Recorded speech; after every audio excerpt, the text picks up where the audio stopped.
ഫോർട്ടിഗേറ്റിന്റെ ഒരു പഴയ വൾണറബിലിറ്റി അത് വീണ്ടും ഒരു പുതിയ വൾണറബിലിറ്റി ആയിട്ട് എയറിൽ വന്നിട്ടുണ്ട്. അപ്പം പല സോഴ്സുകളിൽ നിന്നും ത്രെറ്റ് ഇന്റലിജൻസ് സോഴ്സുകളിൽ നിന്നും പറയുന്നുണ്ട് ഈ ഒരു പുതിയ വൾണറബിലിറ്റി ആണ് എന്ന്, അല്ലെങ്കിൽ ഇപ്പോഴും നിലവിലുണ്ട് എന്നുള്ളത്. 40 സിം അതാണ് പ്രോഡക്റ്റ്.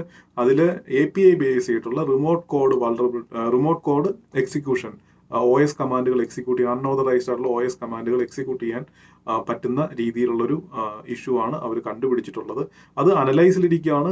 പല ആൾക്കാരും അതിനെപ്പറ്റി അനലൈസ് ചെയ്യുന്നേ ഉള്ളൂ. അത് പക്ഷേ വൾണറബിലിറ്റി ആണെന്ന് പറഞ്ഞ് പല സോഴ്സുകളും റിപ്പോർട്ട് ചെയ്യുന്നുണ്ട്. ഇതേ സെയിം വൾണറബിലിറ്റി നമ്മൾ കഴിഞ്ഞ വർഷം 2023 ഒക്ടോബർ 10 ഇതേപോലെ തന്നെ നമുക്കൊരു CVV ഉണ്ട്. അപ്പോൾ ഈ CVVയും ഡീറ്റെയിൽസും എല്ലാം നമ്മുടെ കമ്മ്യൂണിറ്റിയുടെ പോസ്റ്റിൽ ഞാൻ ഷെയർ ചെയ്തിട്ടുണ്ട്. അപ്പോൾ ഇത് API ബേസ് ചെയ്തിട്ടുള്ള റിമോട്ട് കോഡ് എക്സിക്യൂഷൻ ആണ്. അപ്പം API നമ്മൾ ഉപയോഗിക്കുന്നില്ല എന്നുണ്ടെങ്കിൽ, അല്ലെങ്കിൽ API നമ്മൾ ഷട്ട് ഡൗൺ ചെയ്തിട്ടേക്കുവാണെന്നുണ്ടെങ്കിൽ, API ആക്സസ് ഒന്നും കൊടുക്കുന്നില്ലെങ്കിൽ ഇതൊരു പ്രശ്നമായിട്ട് തോന്നില്ല. അല്ലെങ്കിൽ